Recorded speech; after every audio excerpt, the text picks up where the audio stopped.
Okay. Sheikh, I'm seeing the time is 5 o'clock if you would like to begin. أعوذ بالله من الشيطان الرجيم بسم الله الرحمن الرحيم الحمد لله رب العالمين والصلاة والسلام على أشرف الأنبياء والمرسلين وعلى أهل بيته الطيبين الطاهرين اللهم صل على محمد وآل محمد. Assalamu alaikum wa rahmatullah.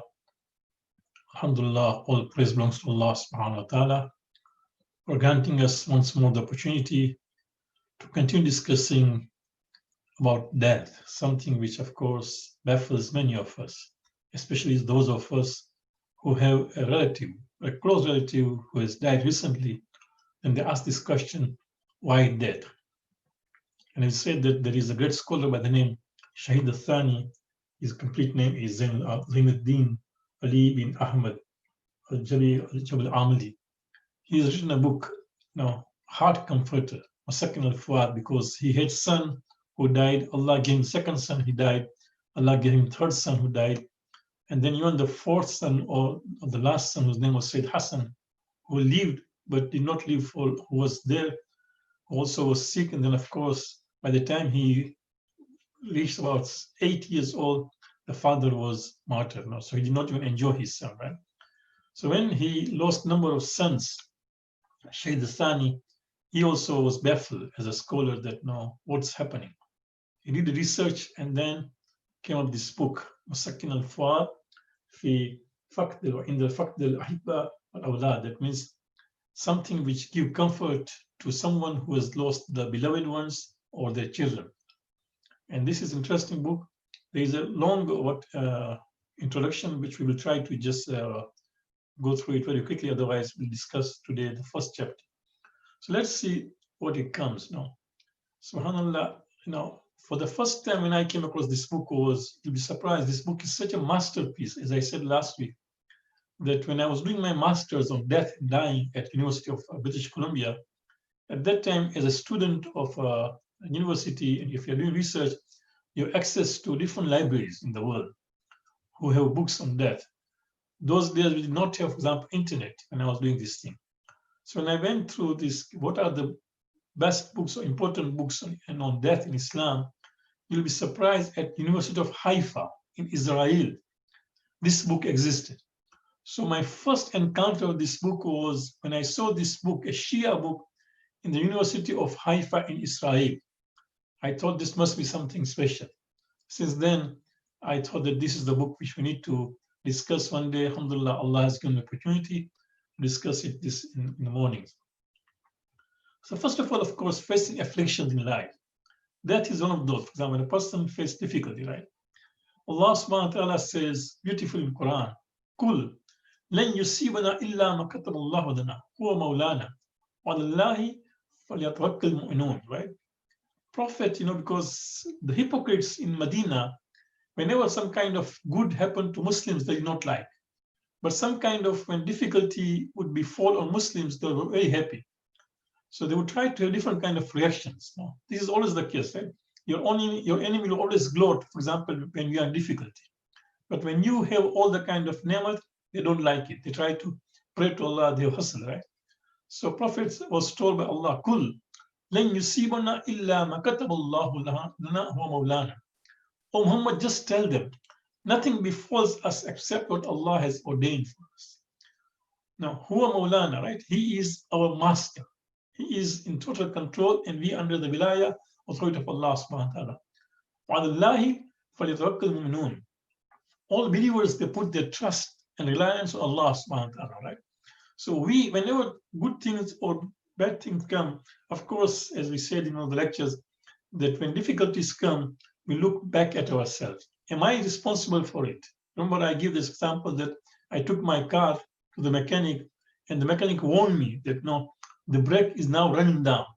So I asked him, how long? He says, about 12-15% of the life. So I just take it lightly. Okay, next time when I come for a change of oil change, at that time we will just fix the brake, right? I try to delay it. One fine day, I'm trying to just use the brake and does not stop. And God forbid I go to an accident, right? So sometimes we are responsible. Sometimes because it is an outcome of our sins, for example, then sometimes a person commits sins, then also there is a little punishment in this world to warn us, right? But then most of the time it is imtihan, right? So here it is, Allah says, "Kul lan yusibana illa ma kataballahu lana." Whatever Allah has ordained for us will happen, right? Huwa Maulana, He is our master, He is in total control. We are under the wilaya authority of Allah subhanahu wa ta'ala. وَاللَّهِ فَلْيَتَوَكَّلِ الْمُؤْمِنُونَ. Believers always put their trust in Allah subhanahu wa ta'ala. So that is why when a death happens, although it's difficult, but what we say, Inna lillahi wa inna ilayhi raji'un. And this sentence, this Quranic ayat, is not only said by, for example, outsiders. No, the first one to say this should be the family members, because when death happens in a family, when we lose, for example, somebody who's very close, right? Our first response will be Inna lillahi wa inna ilayhi raji'un. Surely we are from Allah. Although Inna lillahi literally means we are from Allah, right? But because wa inna ilayhi raji'un, and to Him we shall return. So because the last part is about returning, even the origin is from Allah subhanahu wa ta'ala. So indeed we are from Allah, and now we are going back to Him. Right? So it's a beautiful ayat, of course. We have discussed this thing, those who receive our Quranic reflections every Friday. We send Quranic reflections. If you just go to our website, you will find this ayat has been discussed in detail, right? To give all the kind of aspect. So Prophet says in a beautiful hadith, says, أن المؤمن لو يعلم ما أعد الله له على البلاء لتمنى أنه في دار الدنيا كرد بالمكاره. Subhanallah. Prophet says, had a believer known what rewards Allah has prepared for him on account of his affliction, and sometimes bala comes on us, when affliction comes on us, then Allah has also prepared a reward for you. Keep in mind that when we are facing difficulties, challenges, somebody is sick in the family, somebody, for example, dies, somebody has a problem, right? Somebody's sickness, which is very long. So Allah says, Prophet says, أَنَّ الْمُؤْمِنُ لَوْ يَعْلَمُ مَا عَدَّ اللَّهُ لَهُ عَلَى الْبَلَاءِ. What Allah has prepared for him in his affliction, لَتَمَنَّ أَنَّهُ فِي دَارِ الدُّنْيَا قُرِّدَ بِالْمَكَارِهِ. He would wish that in this world, he should be cut into pieces by the scissors. Do you see this thing? Because when he realizes what reward Allah has kept. So of course, when afflictions come, keep in mind that Allah is in full control. And although it is a difficulty in this world we are facing, but because we believe that there is this world and the hereafter, there is reward in the hereafter. And then Prophet says, no, أشد الناس بلاء الأنبياء ثم الأولياء ثم الأمثل فالأمثل. Subhanallah. Prophet says, we the prophets are tried the most. Right? Prophet himself says, Ma udhiya nabiyyun kama udhit. Right? Prophet has a famous hadith. He says, no prophet has been troubled or injured or been hurt the way I have been. Any of the prophets. Imagine 124,000 prophets less one. If you take all the difficulties faced by Nabi Ayub, by Yaqub, by Musa, by Nuh, and all those prophets, right? Even Prophet says, Ma udhiya nabiyyun misla udhit. No prophet has been troubled or hurt the way I have been. So he says, Ashaddu nasi bala'un anbiya. The most tried are those who are anbiya. Thumma al-awliya. Then those are followed by those who are beloved of Allah subhanahu wa ta'ala. Thumma al-amsal. And then of course, less pious and this pious. So the more mu'min you are, the more you are connected to Allah subhanahu wa ta'ala, of course you are going to face bala. Because this, keep in mind, so if prophets face the bala, who are we? If awliya of Allah face the awliya, who are we? So keep this in mind, because sometimes as believers, when we face difficulty, we ask this question, is Allah does not like me? Is Allah angry with me? Is He upset with me? No, that's not the case. It's to the contrary. In fact, Allah likes you. That is why He's putting you into imtihan, right? And then Imam Mawla al-Mu'mineen has a beautiful hadith, Nahj Balagha. Actually, he tells us how to deal with this thing. This is quite important. This is a moving hadith. When I read this thing, it really moved. He says, in sabarta jara alayka al-qada. He says, whatever Allah has decreed for you will definitely going to happen. So if you do sabr, that is going to happen. Anta majul. But because you were patient, Allah is going to give you ajr for that. Because whatever Allah has decreed is going to happen. But when you do sabr, that Allah is going to reward you for that. In lam tasbir, Jara alayka al-qada. And if you are not patient, that decree which Allah has made, whatever Allah has planned for you, is going to happen in any case, right? But what happens? You will bear the responsibility of sins or complaints which you are making. So keep this in mind that yes, nobody likes bala, nobody likes affliction. We like comfort, which is natural, of course. Human being likes that, and in fact, we also pray to have comfort. There's nothing wrong in it. But when bala comes, don't immediately start complaining or having a thought that no, Allah is mad with you, Allah is upset with you, and that is why it's happening. Especially when a mu'min faces difficulty, be careful not to make a judgment that this person is facing difficulty because Allah wants to punish him. Who are we to do that? No. On the contrary, maybe he is a beloved of Allah and Allah is trying him. No. Just pray. If you find a moment suffering, it is our duty to pray to Allah subhanahu wa ta'ala. Ya Allah, just give him relief. No. He's going through these problems, these challenges, these difficulties, this sickness, or for example, economic problems, family problems. Ya Allah, relieve of them.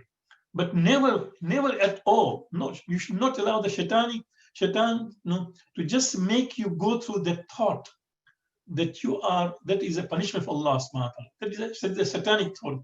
That when we make a judgment on behalf of a believer that is going through this thing. So these are just few, actually, this is what I've taken this thing. This appears in the introduction of this book, which is long, but we've just taken a few things now.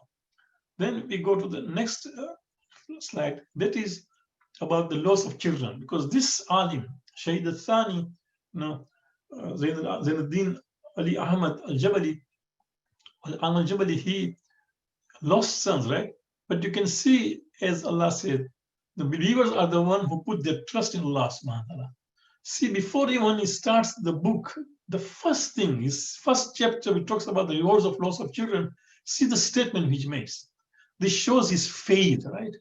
This is so important. He says it does not befit his perfection. That means does not befit the perfection of Allah subhanahu wa ta'ala in the beauty of his attributes, that he afflicts one of his servants in this life of this world with any affliction, no matter how small, without rewarding him for it many times more.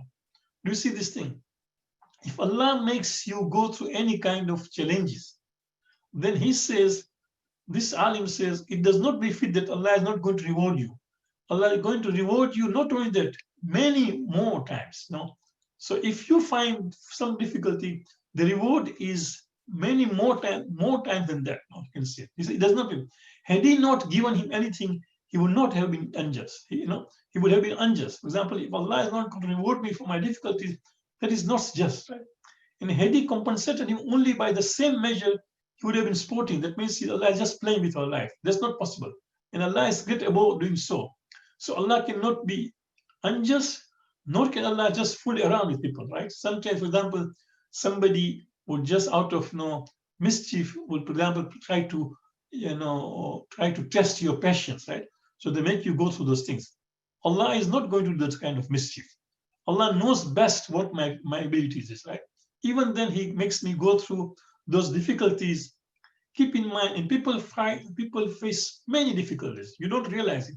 Sometimes you come across a moment who talks to you, who, for example, texts you, right? You would think this person is normal, only if you were to know exactly what that person is going through. But the mu'min is the one who never complains. If anything, just at night, as he is waking up for tahajjud, he'll just talk to Allah, that, Ya Allah, you make me go through all this thing. I know there is wisdom in it. Just give me the faith. Give me the strength that I just do not lose my faith, not allow shaitan to have wrong thoughts. Just let me allow that I should not go to anyone except you. So this is very important. You can see this is Alim was now going to write an entire book on regarding why he lost his children. But see the opening statement. Shows his faith, right? This is what we need. We need to have faith in Allah subhanahu wa ta'ala, because Allah is in full control. Now let us look at some of the hadiths, right? On if somebody loses a child, it's not easy, of course. On the day of Ashura, when Imam Muslim Islam had to send his son Ali Akbar, all of us know, right? That on the day of Ashura, as Ali Akbar was going towards the battlefront, you'll find all the martyrs write this thing. That Imam Hussein said, Ya Allah, you be a witness such a young lad is going to the battlefront. No, that he is the Shabi. He resembles your Prophet. Whenever we wanted to do the ziyarat of the Prophet, we look at him, right? So even at that time, Imam Hussein it's not easy for him to let his son go. But because this was a jihad in defense of Islam, and that is why many people believe, even in Jihad al-Nahiyya, right? You can see the first shaheed in the family of Imam Hussein was Ali Akbar. After all the companions, because Imam would have sent Ali Akbar even ahead of the companions, but the companions would not allow that thing.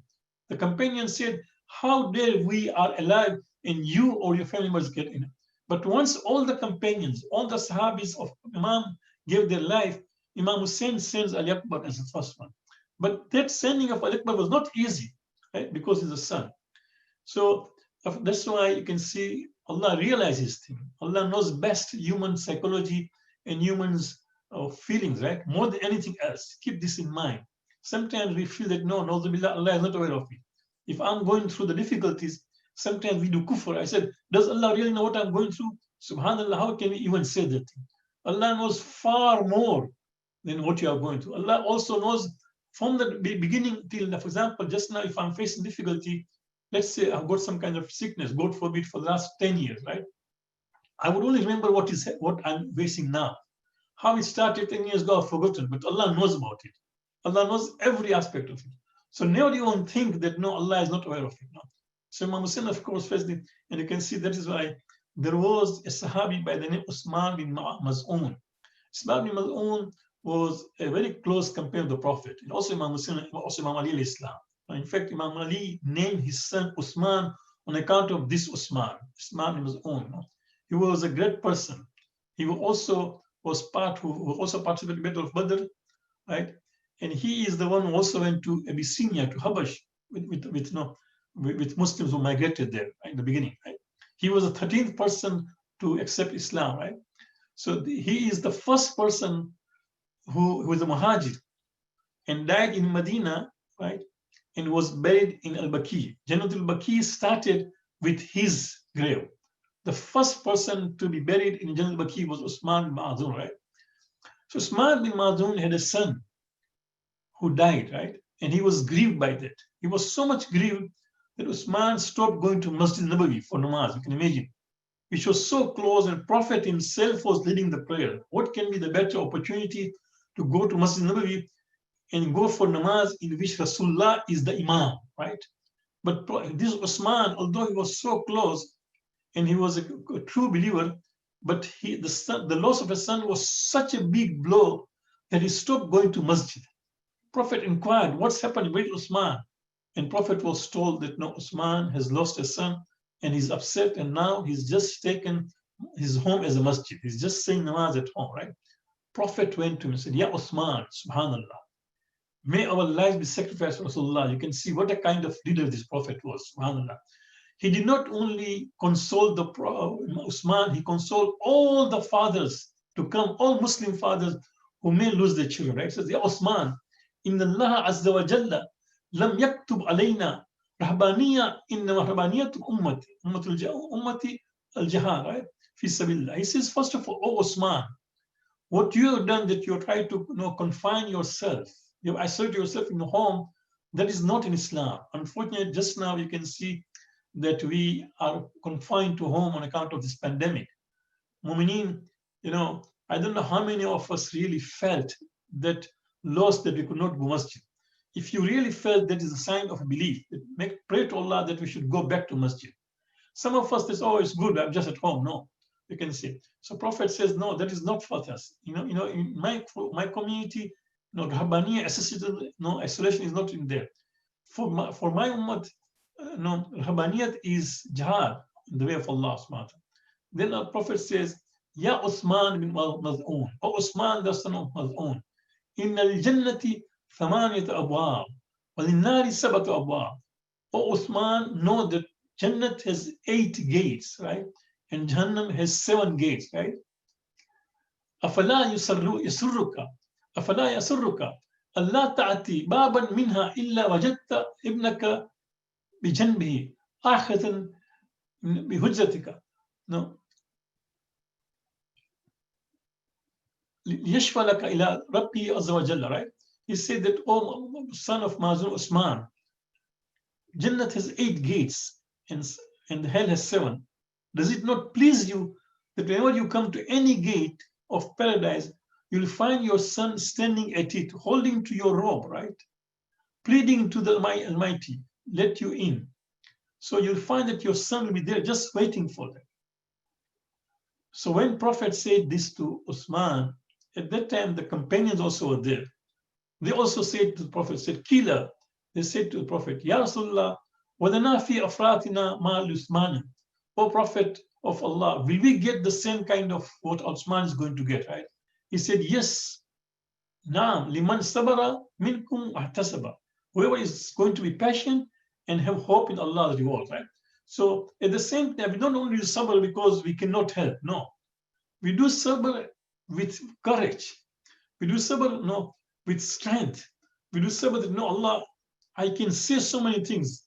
I can do so many things. No, if this is your decision, if this is what you have decided, Ya Allah, if this comes from you, I submit to it. And this is what Islam is, right? Islam is somebody who submits to the will of Allah. That is where you can see on the day of Ashura, we talked about Al-Akbar. Let's go to Al-Asghar, right? Now, Imam Hussein starts the first shahadat, right, is that of his son Al-Akbar. And the last shaheed before himself is his son Al-Asghar, again, you can see. Between Al-Akbar and Al-Asghar, all the relatives of Imam Hussein, as the Abbas, and then on Muhammad, Qasim, right? As the Abbas brother, Jafar, Abdullah, Uthman, all of them, right? They died in between. But when Al-Asghar also is now slaughtered with the era of formula, at that time Imam Hussein says, Inna lillahi wa inna ilayhi raji'un. Didn't I tell you that the first person to say is the one who himself faced difficulties? So Imam Hussein is the first one to say, Inna lillahi wa inna ilayhi raji'un. Ridham bi qadahi wa taslim al-amr. I am pleased with the qada, whatever Allah has decreed for me. Wa taslim al-amr. And I submit to the amr, command of Allah. So the real Islam, subhanAllah, Imam Hussein has showed us. The real Islam on the day of Ashura, between these two deaths of Al-Akbar and Al-Asghar, you can see Imam has defined for us the real Islam. So this is it that the Prophet says, Naam liman sabara minkum wahtasaba. If any one of you is going to be patient and have hope in Allah subhanahu wa ta'ala. So that is beautiful. It's already 22 minutes I've been talking. So I'll stop here for questions. We'll continue discussing, but it's a beautiful hadith. You can see, and sometimes when somebody loses a son, which is not easy, but then you can see how a prophet consoled Uthman and what kind of surety he gave. If anybody has any questions. Thank you, Sheikh. If anyone, if you have a question, you can just enter it in the chat and we'll try and get to it.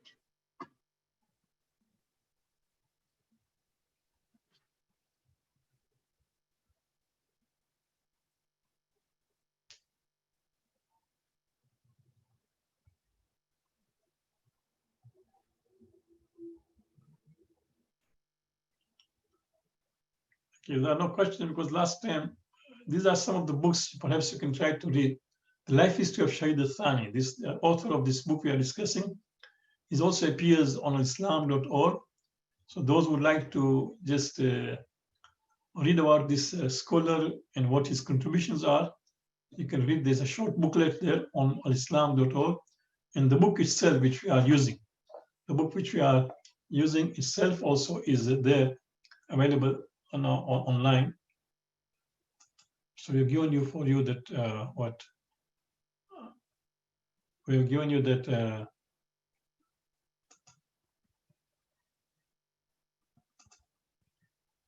this is the book, right? We are in Hard Comforter. You can see this book, Hard Comforter. This is the book which we are using.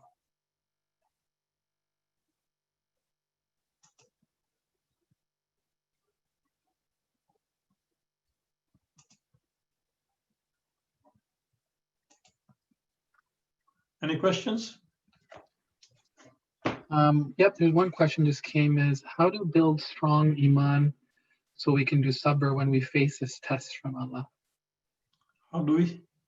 How do you build strong iman to face the test and trial? Indeed, yeah, very good question. How do we build this strong faith, especially when somebody's facing difficulty, especially when somebody faces a sickness which is quite long, right? Of course, one thing is that, this concept of doing dhikr, all the time when we do dhikr, this really gives you strength, because dhikr is, you should know the meaning of dhikr. When Allah says, Ya ayyuhalladhina amanu, uzkurullaha dhikran kathira. All those who believe, do dhikr of Allah. Remember Allah abundantly, right? So when we do dhikr, it should not be just a verbal repeat of, for example, Subhanallahi, walhamdulillahi, wa la ilaha illallah, Allah Akbar, or Allahumma salli ala Muhammad, wa la hawla wa la quwwata illa billah azim. These are the dhikr, yes. But try to understand the philosophy. Try to see that why there is so much emphasis about it. The meaning of dhikr is not only recitation, but it is actually remember Allah at every stage. So when a person does not do anything, does not even think, does not even plan, does not even say things, except that before he asks this question, would Allah like this thing? Does Allah approve of what I'm saying? If we, for example, form the habit, right? At every stage, when we plan something, when we say something, when we do something, and we have paused for a moment to think, would Allah approve of this thing? Then why would Allah abandon us? You tell me. And at every stage, even in our life, for example, if somebody is your friend, somebody is a supporter who supports you at every stage, you would also never abandon him, right? You try to say, how can I repay this person? So when we as human beings do not desert and abandon somebody who has been helping you, what about Allah subhanahu wa ta'ala? So that's why you can see even this scholar, when he starts writing the book, the first thing he believes that it is beyond Allah to play with our life. It is beyond Allah not to reward us manifold for difficulties. So that's one thing, that when we do dhikr, try to understand this thing every time. The second thing, of course, is when you read about people, right? Just look at people's life. Look at Karbala. We all the time hear about Karbala, right? No, don't only just hear. Reflect on this thing. What did Imam go through? What must Imam go through, and see his faith at every stage? Nowadays, for example, there is a beautiful book which is also in my library. Let me just pull it here. It's just here.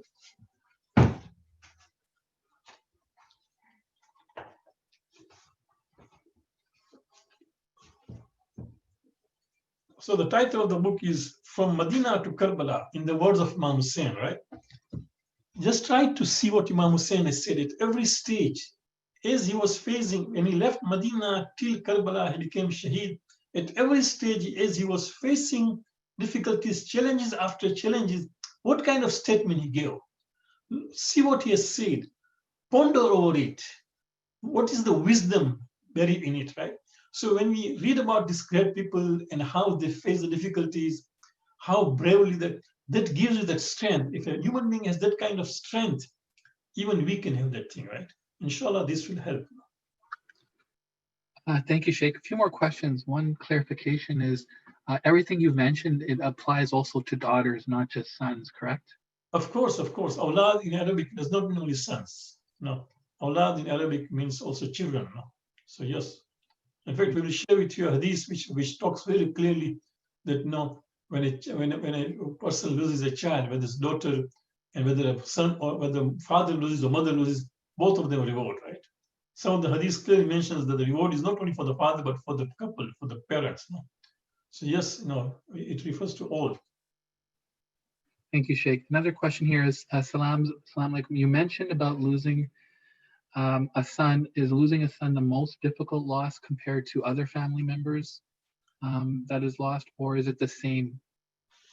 No, actually, this is a very good question. Even when I was preparing yesterday the slides, this also occurred to my mind.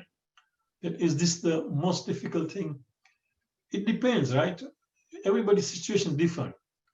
A person can be, sometimes your daughter is too very strict to you, right? So it depends how much attached you are to a particular member of the family, whether it is son, daughter, brother, sister, right, spouse, a person who is recently married, right? For them, the spouse will be the most important person, right? So this happens at what stage you are. For example, we have this all of us know, we had two brothers, right? Sharif Radi and Sharif Murtaza. I don't know how many of you know.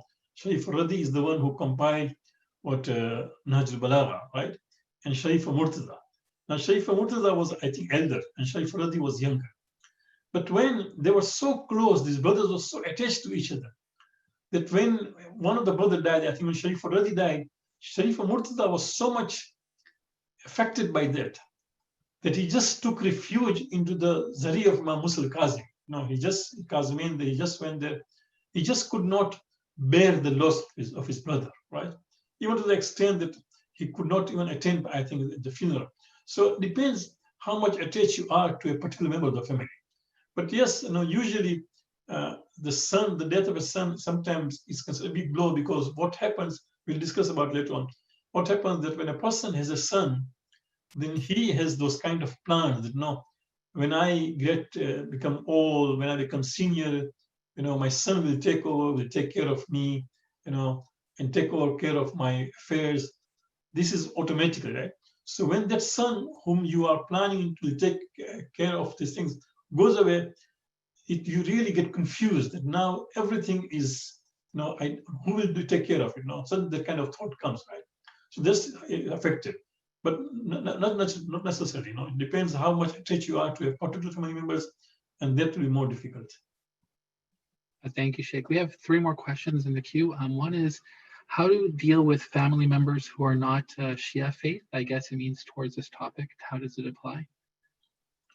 Well, yes, as long as a family member is a Muslim, then of course we still would pray for them, and their loss also is a big loss. There is no doubt in it. Even if somebody is not a Muslim, right? Because let's say, for example, somebody's parents is not a Muslim, then even Quran is telling us, try to deal with them in ma'ruf, right? That means in the normal way.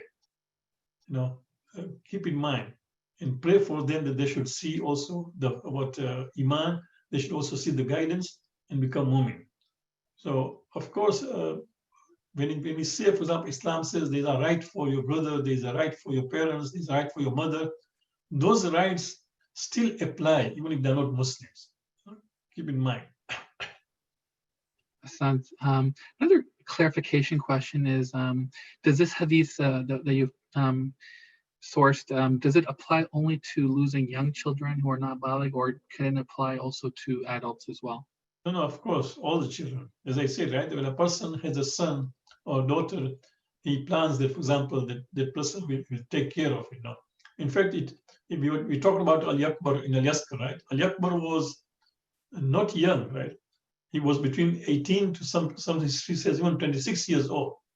So it was, of course, 26 years old when Imam Hussain lost Ali Akbar. He was an adult person, right? So of course, this applies to all the children. But this is, subhanAllah, this is it. Sometimes a child is young. Now keep in mind, we'll discuss more hadith.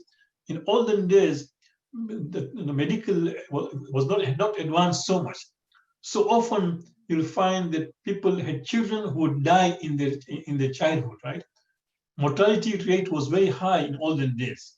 Just now, because of medical advancement, things have improved. So people will lose their children. So sometimes people used to lose their faith in the process that one son has died. So even at that time, for example, a child is still freshly born or just few months old, when he dies, it doesn't mean still the reward is there. So it doesn't matter at what age a son dies or child dies. One last question in the queue is, how do we know if an affliction is a test or a trial, or it's on account of our sins? Very good question, yeah. I did mention that, right? When a mu'min has a difficulty, he'll look at himself internally, first thing. Just look at yourself. Am I responsible for this? Could I have avoided this thing? If the answer is yes, then of course we are responsible. I give the example of a car, right? Get an accident because you did not make your brake. Or for example, somebody who is been looking for a job has sent his CV to so many companies. After looking for a job for 1 month, 2 months, 3 months, finally you got a job, right? After getting a job, and what happens? Now you report late to your work. Once, second time, you get a warning, third time. After a certain time, they'll just fire you. So again, when you get fired, what happens? again, you start begging. Now your family is suffering. You don't have enough money to pay the bills, right? So the first thing is a person has to look internally. Am I responsible for this thing? Could I avoid it? If the answer is yes, then I'm responsible. Second thing, have I done some commitment? Have I committed sins? Have I wronged somebody? No. Have I, for example, had taken somebody's right? Have I disobeyed Allah subhanahu wa ta'ala? Look at yourself.